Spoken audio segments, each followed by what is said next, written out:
So I recently had someone write on one of my posts and she said, or he, I don't know if it was a male or female, to be honest. And they said, hey, how can we spread your message? Because I come across your posts and I see that you don't get any views. And I smile and I laugh, but it's funny to me because here's the thing. I wrote back to the person and said, perhaps my voice is just meant for smaller audiences. And I believe that, because what God's going to do, God's going to do. And if my voice only reaches small audiences, that's okay for me. Because what I do know is that my voice travels across the ocean because I have met and been in contact with people who don't live in the United States. Places where it is more difficult to be a Christian. So the encouragement that I am able to provide, it helps them where they are in their moment, in their situation, where we don't understand what they're going through because most of us in America are in our cozy little homes. And I'm not complaining. I'm very thankful for what the Lord has provided. But that doesn't mean that he doesn't provide for them as well. It just means that where they live and, the circumstances that they're in are different than mine. And so something that I say might encourage them in their moment, in their situation.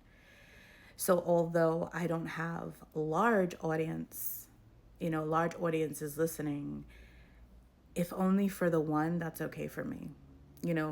This is a true story. Years ago when I was in ministry, as far as out there, physically able to be out there, traveling from place to place. We would go to facilities like juvenile facilities, correctional facilities, all kinds of places, outreach, out in the streets, different churches. And I remember one time we were going to go sing at this one place, and a lot of us in Tampa, we all would go together. And this one person tells me, you're going to go even if there's not a lot of people there? Like, there's only going to be like a few people. Is it worth like booking that? I looked at the person like, what? Who cares if there's just one person out there? Nah, you got to have a different attitude, D. You got to have an attitude, a broader attitude to speak to multitudes. And I was like, no, I don't. I have to have the attitude that will go if there is only just one person that I can reach. And that's okay that you don't have that attitude, but that's what God has given me.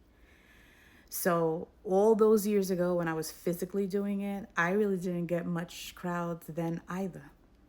But I'll tell you this, the people that did listen, the people that were encouraged, they remained that way. They still to this day, we keep in contact.